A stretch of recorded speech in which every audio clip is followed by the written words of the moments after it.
की क्लास में इस वर्ष NMMSE पेपर में आए हुए रीजनिंग के क्वेश्चंस पर बात करेंगे।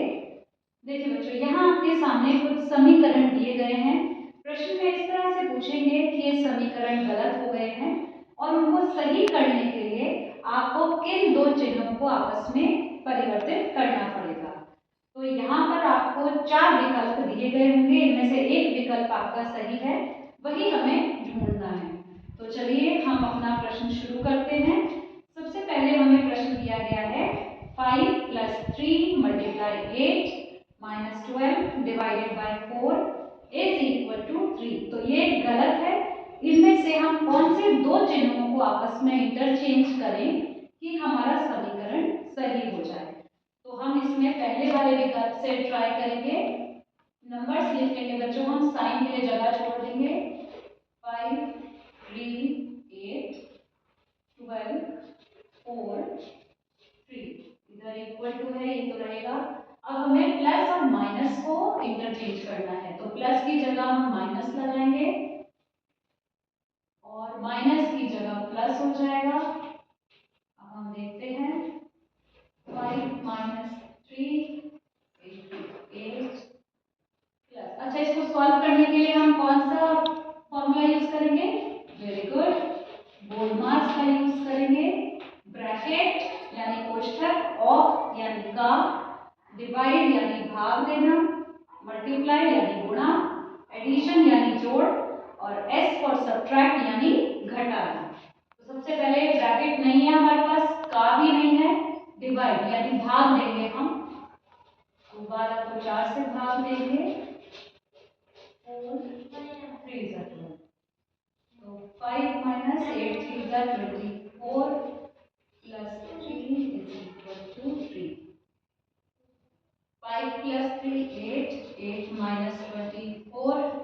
24 = 3, यानी कि -16। ये 3 के बराबर नहीं है, तो पहला विकल्प हमारा गलत आ रहा है। अगला विकल्प ट्राई करेंगे हम। 5 3 8 12 4 = 3। यहाँ पर हम माइनस और डिवाइड यानी घटा और भाग का साइन इंटरचेंज करेंगे, तो plus multiply as it is रहेंगे, माइनस की जगह डिवाइड हो जाएगा और डिवाइड की जगह माइनस। 5 + 3 × 8/12 - 4 = 3।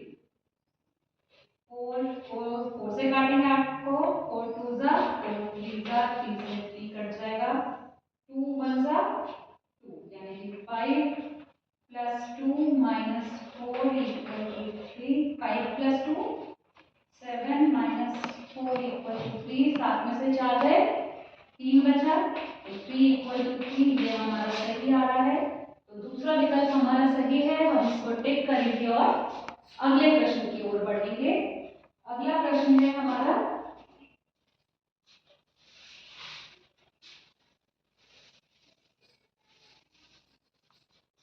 5 + 6। तो यहाँ भी हम नंबर्स लिख देंगे, 5 6 3 12 2 = 17। तो पहले में ये डिवाइड और मल्टीप्लाई को इंटरचेंज करा रहा है, तो प्लस एज इट इज रहेगा। डिवाइड की जगह मल्टीप्लाई लिखेंगे हम, माइनस और मल्टीप्लाई की जगह डिवाइड करते हैं बच्चों इसको। 5 + 6 × 3 - 12/2 = 17। 2 6 = 12, ये हो जाएगा 5 + 6 3 ज़ा 18 - 6 = 17। 18 + 5 23 - 6 = 17। 23 में से 6 गए जाएंगे बच्चों, 17 आएगा। 17 = 17। ये समीकरण ठीक बैठ रहा है, तो इसका पहला ही विकल्प हमारा ठीक होगा। अगर हमारा किसी एक विकल्प से आंसर आ जाता है तो हम आगे के विकल्प ट्राई नहीं करेंगे, अगले प्रश्न की ओर बढ़ेंगे। नेक्स्ट प्रश्न है हमारा, यहाँ भी हम अभी इनके चिन्ह नहीं लगाएंगे। 2 3 6, 12, 4 इक्वल टू 17। पहला विकल्प ट्राई करते हैं मल्टीप्लाई और प्लस का, यानी मल्टीप्लाई की जगह प्लस और प्लस की जगह मल्टीप्लाई, बाकी के साइन एज इट इज रखेंगे। 2 plus 3 into 6 minus 12 upon 4 equal to 17। 4 से हम 12 को 4 से भाग देंगे, 4 3 12 हो जाएगा 2 plus 3 into 6 minus 3 equal to 17। अब यहाँ हम गुणा करेंगे पहले, तो 2 plus 6 minus 3 equal to 17। 2 plus 6 3 का हो जाएगा हमारा 18, ठीक है। 18 प्लस 2 20, 20 माइनस 3 इक्वल टू 17। 20 में से 3 गए 17 इक्वल टू 17, ये हमारा ठीक आ रहा है। तो यहाँ हमारा पहला ही विकल्प ठीक बैठ रहा है, इसको हम टिक करेंगे और आगे बढ़ेंगे। अगला प्रश्न देखते हैं अपना।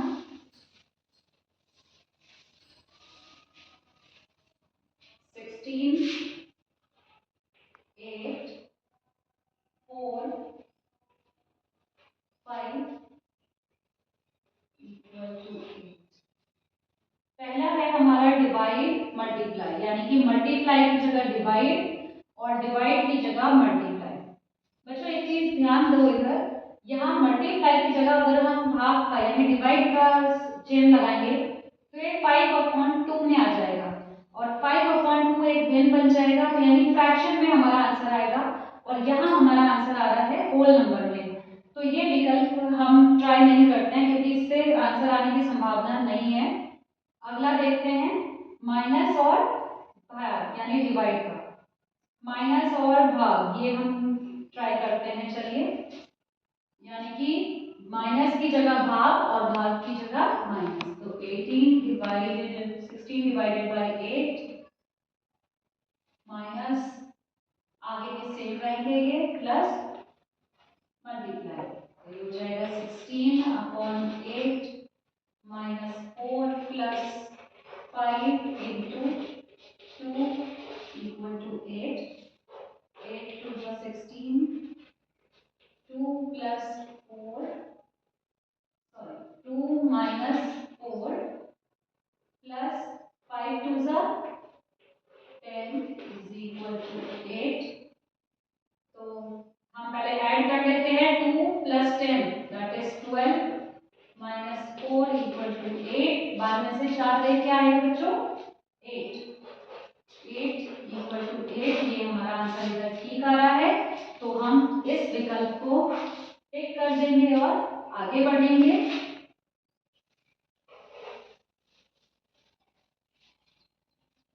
9,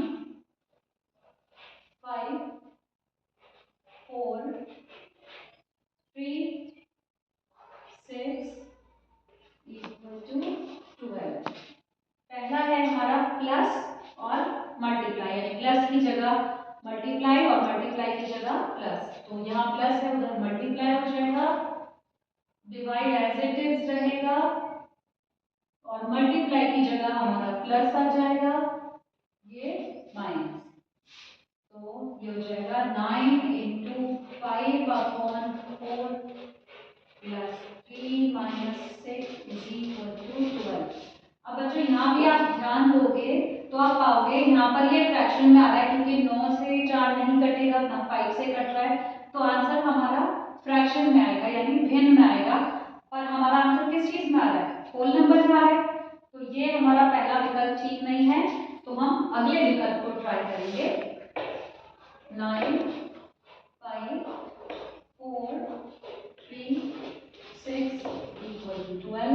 डिवाइड और मल्टीप्लाई यानी डिवाइड की जगह मल्टीप्लाई करेंगे तो प्लस एज इट इज रहेगा, डिवाइड की जगह मल्टीप्लाई हो जाएगा और मल्टीप्लाई की जगह डिवाइड हो जाएगा minus. 9 plus 5 into 4 upon 3 minus 6 equal to 2।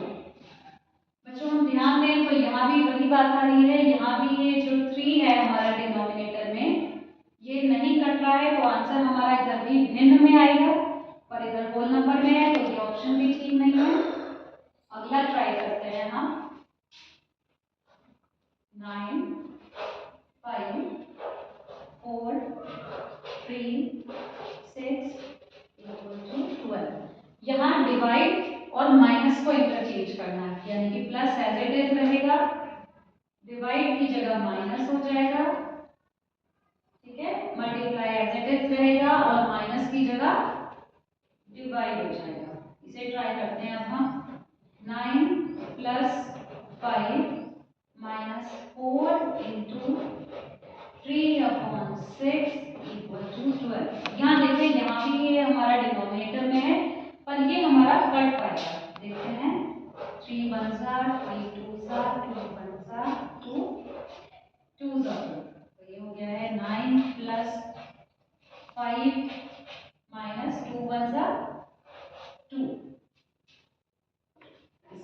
2 = 12। 9 + 5 क्या होता है बच्चों? 9 में 5 जोड़ेंगे तो 14 - 2 = 12। 14 में से 2 जाएंगे 12 = 12। तो ये हमारा विकल्प ठीक बैठ रहा है। तो यहाँ पर हमने क्या किया,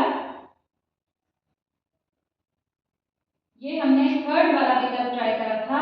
हमने भाग की जगह माइनस को रखा था और माइनस की जगह भाग को, तो ये तीसरा विकल्प हमारा ठीक है। इसको हम टिक कर देंगे और आगे बढ़ेंगे। अगला प्रश्न देखते हैं बच्चों। यहाँ पर हमें एक क्रम में कुछ अंक या कुछ हो सकता है हमें अंग्रेजी वर्णमाला के अक्षर दिखे और एक संख्या इधर हमें लुप्त दिखेगी।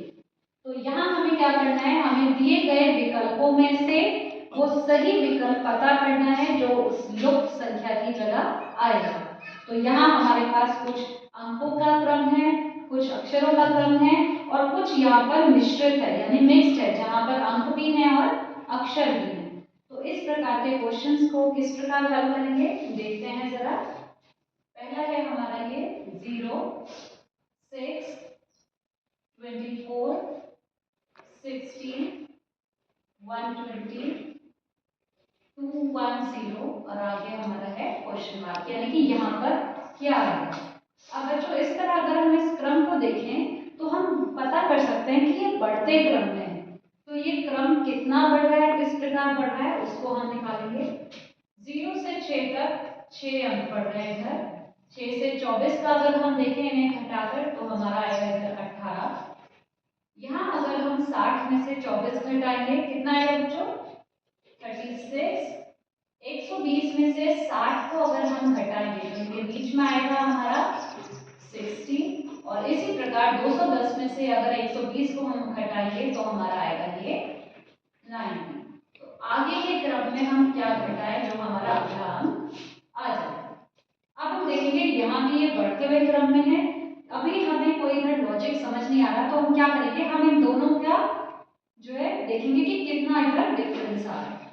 18 में से में हम अगर 6 को घटाएं तो हमारा इसका आंसर आएगा 12 और अगर हम 36 में से 18 को घटाएं तो आएगा हमारा 18। 60 में से 36 अगर घटाया जाए तो आएगा हमारा 34 और अगर 90 में से 60 को घटाएं तो आएगा हमारा 30। तो अब अगला क्या घटाया जाए, ठीक है, वो हम देखेंगे। यहाँ पर आप देखोगे बच्चों तो 12 18 24 30 ये जो है आपको लगेगा 6 का पहाड़ा पढ़ा जा रहा है, लग रहा है ना। तो 12 18 24 30 उसके बाद 36, अगला नंबर आएगा इधर हमारा 36, यानी कि 90 में 36 जोड़ें तो उतने का गैप हम देंगे। तो अब हम इधर 90 में 36 जोड़ेंगे, 0 में 6 जोड़ेंगे 6, 9 में 3 12, यानी कि 126 हम 210 में जोड़ेंगे तो हमारी लुप्त संख्या आ जाएगी। तो 210 में हम 126 जोड़ेंगे, 0 और 6 2 और 1 3 और ये 3, तो 336 हमारा आंसर आ रहा है। हम देखेंगे यहाँ पर ये विकल्प में दिख रहा है, इसको हम टिक करेंगे और आगे बढ़ जाएंगे। अगला प्रश्न देखते हैं अपना। अगला है हमारा 4, 7, 12, 19 और 28। अब 4 और 7 में अगर हम देखें तो यहाँ पर 4 अंक आगे बढ़ रहे हैं। 5 से 3 अंक आगे बढ़ रहे हैं। 7 3 अंक आगे बढ़ रहे हैं। 7 से अगर 12 में जाए 8, 9, 10, 11 और फिर ये 12। ठीक है, 12 से 19 में जाए 13, 14, 15, 16, 17, 18, 19, यानी कि 3, 5, 7, इधर 9 का है ये, तो अगला कितने का होगा बच्चों? 11 का। तो 28 में 11 जोड़ देंगे, कितना आ जाएगा हमारा?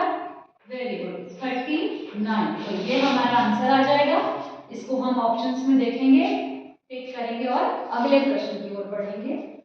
यहाँ पर देखिए, यहाँ पर अंग्रेजी वर्णमाला के अक्षर आपको दिखाई दे रहे हैं। D, E, F, H, I, J, M, N, O और लुप्त संख्या, ये हमें पता करनी है। एक चीज आपने नोटिस की होगी, ये अंग्रेजी वर्णमाला के सीक्वेंस में आ रहे हैं। D के बाद E, E के बाद F, इसी तरह H, I, J, M, N, O। तो जो हमारे विकल्प होंगे वो सीक्वेंस वाले होंगे। ठीक है, अब कौन सा विकल्प होगा, अब उस पर विचार कर लेते हैं। D, E, F, G इधर छोड़ दिया है। ठीक है, G हमारा अलग रह गया है। G के बाद H, I, J, K छोड़ दिया, L छोड़ दिया और फिर M से आगे है M, N, O, यानी कि एक छोड़ा है, 2 छोड़े हैं, तो अब अगले में कितने छोड़ेंगे? 3। P, Q, R, 3 छोड़ के हमारा आंसर आ जाएगा S, T, U। तो हम S, T, U को टिक करेंगे और आगे बढ़ जाएंगे। नेक्स्ट प्रश्न देख लेते हैं बच्चों। K, M, 5, I, P, 8, G, S, 11 और E, B, 14। आगे हमारी लुप्त संख्या है, उसको हम देखेंगे। बच्चों यहाँ आप देखोगे K और M में इधर हमें इस तरह कोई भी लॉजिक इधर समझ में नहीं आ रहा है, पर इधर इनकी बीच वाली संख्या को अगर देखा जाए तो यहाँ हम एक विचार कर सकते हैं कि कुछ इधर हमारा ये आगे अक्षर बढ़ रहे हैं। M के बाद N और O छोड़कर P, फिर Q और R छोड़कर S, फिर T और U छोड़कर B, तो B के बाद W और X छोड़कर Y। तो हमारा जो है बीच का अक्षर Y होगा, तो ये भी ऑप्शन हो सकता है, ये भी हो सकता है। पहला ऑप्शन नहीं होगा, चौथा ऑप्शन नहीं होगा। आगे देखते हैं हम लोग। यहाँ पर 8, 11, 14, तो यहाँ हम देखते हैं 5 के बाद 2 नंबर छोड़े हैं, 6, 7, 2 छोड़कर 8 आ रहा है, 6, 7, 8, 9, 10, 11, 12, 13, 14, 15, 16, 17। तो लास्ट में हमारा 17 आएगा, तो हमारा दोनों जगह 17 ही आ रहा है, तो इन दोनों में से कोई सा भी हमारा आंसर हो सकता है।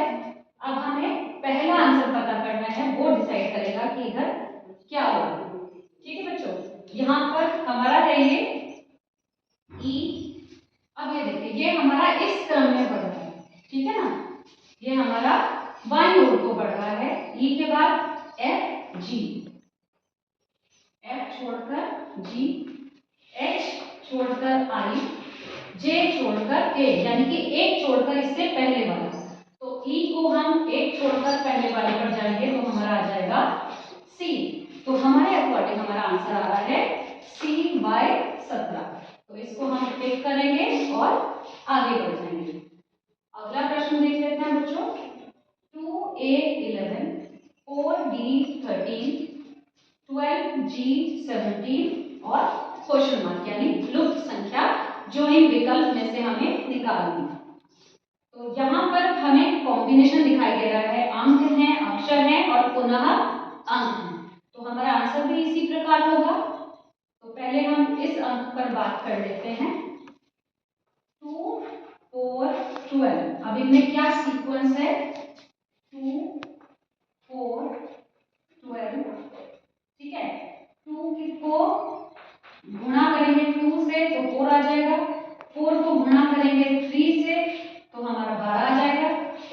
एक आपको क्रम इधर समझ में आ रहा है, इधर 2 से गुणा करा, फिर 3 से गुणा करा और अब करेंगे हम 4 से गुणा। 12 को 4 से गुणा करेंगे तो आ जाएगा 48। तो पहला जो हमारा इसका अंक होगा वो 48 होगा, यानी कि इन दो विकल्प में से कोई सा भी हो सकता है, ये विकल्प तो बिल्कुल नहीं हो सकते हमारे अकॉर्डिंग। अब हम इसके अल्फाबेट पर बात करेंगे, कौन सा लेटर आएगा। ये है हमारा ए डी जी। अब आगे क्या है, ठीक है, ए के बाद बी छोड़ा है, सी छोड़ा, डी, ई छोड़ा, एफ छोड़ा, जी, तो एच छोड़ेंगे, आई छोड़ेंगे और आई हमारा आ जाएगा जे। तो 48 जे, हम देखेंगे जे दोनों जगह है हमारा, ठीक है, तो दोनों विकल्प बराबर इक्वल वैल्यू के हैं। अब तीसरा नंबर इसको डिसाइड करेगा कि हमारा थर्ड ऑप्शन सही है या फोर्थ वाला। अब यहाँ पर दे रखा है 11, 13, 17 और आगे हमारा क्वेश्चन मार्क यानी लुप्त संख्या। अब यहाँ पर हम देखें 11 के बाद दो नंबर छोड़कर 12, 13, 12, 13, 13 के बाद 14, 15, 16, ठीक है, दो छोड़े हैं, 12 नहीं एक छोड़ा है, 12 के बाद नेक्स्ट वाला और इधर 3 छोड़े हैं, 14, 15, 16, तो 1, 3 आगे हो जाएगा 5, 5 छोड़ के अगला नंबर, तो 17 के बाद 5 छोड़ेंगे, 18, 19, 20, 21, 22 तक छोड़ेंगे हम, तो आ जाएगा हमारा 23। तो कॉम्बिनेशन बन जाएगा 48J23। ये हम विकल्प देखेंगे, चौथा विकल्प है, इसको टिक करेंगे और आगे बढ़ जाएंगे। अगले प्रश्न को देख लेते हैं। यहाँ हमें बच्चों एक पैटर्न दिया हुआ है और हमें उस पैटर्न को पहचानना है, और ये जो ब्लैंक है, खाली जगह है, यहाँ देख सकते हैं 1, 2, 3, 4 ब्लैंक हैं, तो 4 लेटर का विकल्प है, इनमें से कौन सा ऑप्शन इधर ठीक बैठेगा वो हमें पता करना है। तो यहाँ पर हम देखेंगे कि ए जो है 3 के बाद इधर रिपीट हो रहा है, इसको हम ब्रेक कर देंगे। इसी तरह से 1, 2, 3, 4 के बाद दोबारा ये आ रहा है, इधर ब्रेक कर देंगे। यहाँ बच्चों आप एक पैटर्न ध्यान देंगे, 3, 4, तो अगला हमारे अकॉर्डिंग 5 पे आना चाहिए, 1, 2, 3, 4, 5, यस ये 5 पर आ रहा है, तो उसके बाद वाला 6 पर, 1, 2, 3, 4, 5 और 6, इसके बाद दोबारा, ठीक है। तो यहाँ जो हमने पैटर्न देखा है 3, 4, 5, 6, अब हम इधर देखेंगे कि क्या पैटर्न ये चल रहा है, A B C, A dash B C, A, तो अब हमने इधर देखा ए दो बार रिपीट हो रहा है, तो यहाँ पर हमारे अकॉर्डिंग हो जाना चाहिए ये ए, ठीक है, A B C, A B dash C. अब हम इधर देखेंगे तो बी भी दो बार है, तो इधर भी हमारा बी दो बार हो जाएगा, तो ये चीज सेम हो जाएगा, ए बी और अब इधर सी भी रिपीट होएगा। तो यहाँ क्या पैटर्न बनाएंगे, ए बी सी, फिर ए दो बार रिपीट हुआ, फिर दो बार ए के साथ दो बार बी भी रिपीट हुआ, और आगे दो बार ए के साथ दो बार बी और फिर दो बार सी। तो हमारा ऑप्शन इधर आया है निकलकर ए बी और सी, ये वाला हम ऑप्शंस में देखेंगे, ए बी ए सी तीसरे नंबर पर है, इसको हम टिक कर देंगे अपने आंसर में और अगले प्रश्न की ओर बढ़ेंगे। सेम इसी तरह से ये अगला प्रश्न भी दिया हुआ है, MNO NOPQ OPQRS, तो हम देखेंगे कि ये अंग्रेजी वर्णमाला के जो अक्षर हैं क्रम में चल रहे हैं, तो MNO NOPQ OPQRS, तो आगे जो पैटर्न होगा वो हमें इधर पता करना है, ठीक है। तो यहाँ आप देखेंगे बच्चों, ये पहला अक्षर इधर छूट गया है, यहाँ पर M को इन्होंने स्किप कर दिया है, आगे के दो लिए, पहला छोड़कर आगे के दो लिए हैं, और NO और दो लेकर उसके आगे दो नए जोड़े हैं, ठीक है। तो MNO के बाद आ गया NOPQ, फिर N छोड़ दिया, बाकी के 3 लिए हैं और 2 अक्षर नए जोड़े हैं। ठीक है, तो यहाँ भी हम पहला छोड़ देंगे। ठीक है, पहला छोड़कर बाद हो जाएगा P Q R S और आगे आ जाएगा T या इसके आगे अगर भूल जाए तो यहाँ हम ऑप्शन देखेंगे। ये हमारा तीसरे नंबर पर दिख रहा है, इसको हम टिक करेंगे और नेक्स्ट क्वेश्चन की ओर बढ़ेंगे। अब देखिए बच्चों, यहाँ आपको अंग्रेजी वर्णमाला में अक्षर जो है वो जंबल यानी कि उनको जो है आगे पीछे करके दिया हुआ है और उन्हें आपको सही क्रम में लगाकर वर्ड बनाना है और वो वर्ड किसके जैसा है उसका समान शब्द हिंदी में ट्रांसलेशन हमें ढूंढना है। तो इन वर्ड्स को अगर हम रीअरेंज करें और प्रॉपर वर्ड बनाएं तो हम देखेंगे IDGNDLEI, यहाँ से हमारा एक वर्ड बनता आ रहा है डिलीजेंट।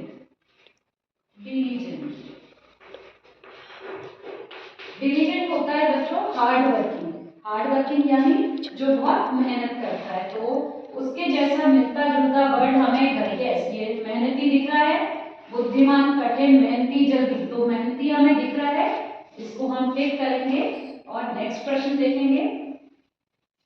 DCPRTIE, तो इसको हमें जंबल से रीअरेंज करना है और देखना है कि उससे व्याख्या पहले से कह देना, प्रेक्षण, दावा करना। तो बच्चों एक इसका एक टिप आप यूज कर सकते हो, आप इन वर्ड्स की इंग्लिश कर सकते हो, ट्रांसलेट कर सकते हो। तो इनको अगर आप इंग्लिश में ट्रांसलेट कर लोगे और फिर वो देखोगे क्या वो वर्ड इधर बन पा रहा है, तो आप इधर से बना सकते हो। व्याख्या करना, इलैबोरेट करना, डिस्क्राइब करना, पहले से कह देना, प्रेडिक्ट कर देना, प्रेषण करना, प्रेजेंट करना, दावा करना अपना। ठीक है, तो हम इधर देखेंगे कि हमारा कौन सा वर्ड बन पा रहा है। यहाँ पर मेरे को प्रेडिक्ट हमारा बन पा रहा है PREDICT, प्रेडिक्ट कर देना यानी कुछ भविष्यवाणी करना। ठीक है, जैसे प्रेडिक्शंस कर देते हैं कि आज मौसम साफ रहेगा, इस तरह से इसको हम बोलते हैं प्रेडिक्ट यानी पहले से कह देना। इसको हम टिक करेंगे ऑप्शन को और आगे बढ़ेंगे। नेक्स्ट क्वेश्चन देखेंगे EUGAFTI, थकावट, पसीना आना, तनाव, उनीदापन। थकावट यानी फटीग देखेंगे, हाँ फटीग बन पा रहा है हमारा FATIGUE,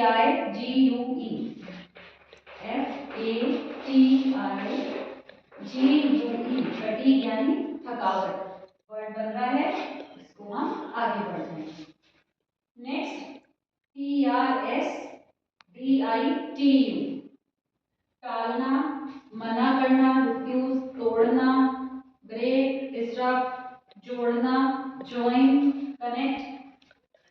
यहाँ पर हम देखें तो हमारा डिस्टर्ब वर्ड बन पा रहा है DISRUPT,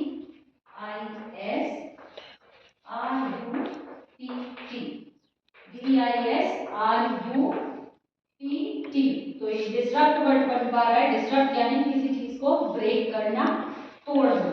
तो ये हम ऑप्शन को टिक करेंगे और अगले प्रश्न की ओर बढ़ेंगे।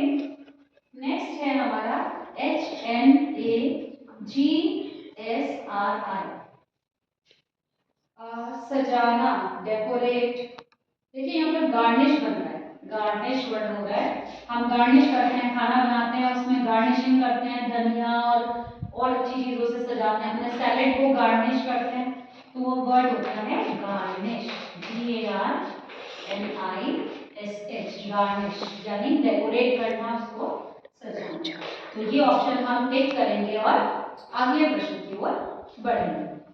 देखते हैं अपना, यहाँ मेरे सामने कुछ जंबल लेटर्स हैं और उन्हें हमें अनजंबल करना है यानी कि उनसे एक मीनिंगफुल वर्ड बनाना है जिसका अर्थ इन शब्दों के विपरीत हो। यानी कि हमने अभी जो प्रैक्टिस की थी वहां पर समान अर्थ वाला ढूंढना था, यहाँ हमें विपरीत अर्थ वाला वर्ड ढूंढना है। तो इधर हम देखेंगे, यहाँ पर हमारा वर्ड बनता है पॉजिटिव, PAUCITY। पॉजिटिव का मतलब होता है किसी चीज की कमी। ठीक है, तो उसका विपरीत विपरीत यानी कि विलोम शब्द हो जाएगा उसकी अधिकता। तो अधिकता में अधिशेष हमारा वर्ड सही फिट जाता है, इसको हम टिक करेंगे और आगे बढ़ेंगे। नेक्स्ट क्वेश्चन SAYMTNE, तो यहाँ हमारा वर्ड बनेगा एमनेस्टी, AMNESTY। एमनेस्टी का मतलब होता है किसी चीज की माफी दे देना, छोड़ देना, ठीक है। तो उसका इधर विपरीत हमारा बनेगा शत्रुता, वस्तुशिल, प्रतिरक्षा, दंड। दंड इसका विपरीत है, किसी चीज के लिए पनिशमेंट देना, ठीक है। अब आगे हमारे जो दो क्वेश्चंस हैं वो दिशा आधारित हैं। दिशा आधारित प्रश्नों के लिए बच्चों सबसे पहले हम क्या करते हैं, हम अपनी दिशा बनाकर रेडी रखते हैं। तो सबसे ऊपर होएगा हमारा उत्तर, नीचे दक्षिण, इस साइड पूरब और इधर पश्चिम। ये हमारी अन्य दिशाएं हैं, इधर ये हो जाएगा उत्तर पूर्व, ये हो जाएगा दक्षिण पूर्व, ये हो जाएगा हमारा दक्षिण पश्चिम और ये हो जाएगा हमारा उत्तर पश्चिम, ठीक है। तो मेन डायरेक्शंस जो है हमारे नॉर्थ, ईस्ट, वेस्ट, साउथ, और ये एडिशनल डायरेक्शंस हैं north east, south east, south west और नॉर्थ वेस्ट, ठीक है। अब हम अपने प्रश्न की ओर चलते हैं।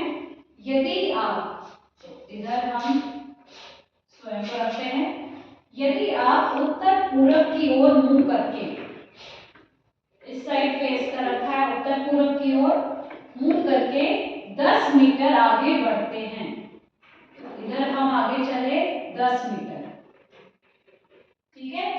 10 मीटर आगे बढ़ते हैं, बाएं मुड़ते हैं यानी कि लेफ्ट साइड को मुड़ते हैं, यहां से लेफ्ट मुड़ेंगे और 7.5 मीटर आगे बढ़ते हैं, यानी कि हम इधर मुड़े और कितना आगे चले, 7.5 मीटर।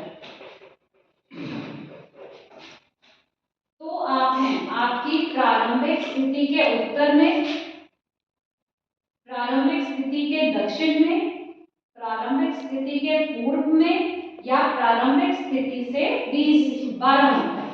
तो यहाँ हम देखेंगे कि ये कौन सी दिशा है बच्चों, उत्तर दिशा। तो यहाँ हमारा सही आंसर होगा आपकी प्रारंभिक स्थिति के उत्तर में। इस आंसर को हम टिक करेंगे और आगे बढ़ेंगे। अगला प्रश्न देख लेते हैं। कुणाल उत्तर की ओर 10 किलोमीटर चलता है। तो फिर से हम कुणाल की स्थिति का इधर अवलोकन करेंगे। तो कुणाल जो है उत्तर की ओर चला 10 किलोमीटर, यानी कि इस डायरेक्शन में वो 10 किलोमीटर चला है, ठीक है। वहां से दक्षिण की ओर 6 किलोमीटर चलता है, यानी कि यहां से वो वापस 6 किलोमीटर आया। तो पहले इधर तक पहुंचा वो, अब वो वापस यहाँ पर 6 किलोमीटर आ गया। तो ये 6 किलोमीटर है, ये टोटल 10 किलोमीटर है। 10 किलोमीटर चला और 6 किलोमीटर यहाँ तक वापस आ गया, ठीक है। फिर वह पूरब की ओर 3 किलोमीटर चलता है और यहाँ आकर वो 3 किलोमीटर पूरब की ओर चलता है। शुरुआती बिंदु से कुणाल कितनी दूर है और किस दिशा में है, ये हमें पता करना है। तो बच्चों यहाँ हम देखें तो ये बचा कितना, ये 10 किलोमीटर चला था, 6 वापस आ गया, तो ये 4 बचा, और फिर इसने 3 किलोमीटर पूरब दिशा की ओर चला। तो यहाँ वो किस दिशा में है, अपने शुरुआती दिशा से, और कितना दूर है। तो ये हमें इस ट्रायंगल में ये वाली साइड निकालनी है। ये हमारा राइट एंगल ट्रायंगल है, हाइपोटेन्यूज थ्योरम हमने पढ़ी हुई है, उसी का हम इधर प्रयोग करेंगे। वहां पर इसको हम हाइपोटेन्यूज बोलते हैं। तो इसका वर्ग जो है बाकी की त्रिभुज की दोनों भुजाओं के वर्ग के जोड़ के बराबर होता है, यानी कि 4 का वर्ग प्लस 3 का वर्ग। तो 4 का अगर हम वर्ग निकालें तो 4 को 4 से गुणा करने पर आता है 16 और 3 को 3 से 9, ये हो जाएगा 25। 25 किस संख्या का वर्ग होता है बच्चों, इसका हम रूट निकालेंगे, वो आ जाएगा हमारा तो ये आ गया हमारा 5। तो ये 5 किलोमीटर। और ये कौन सी दिशा है बच्चों? ये वाली दिशा है हमारी उत्तर पूर्व। तो अब हम देखेंगे 5 किलोमीटर उत्तर पूर्व। तो हम अपना आंसर निकालेंगे, इधर मैच करेंगे, उसको टिक करेंगे और आगे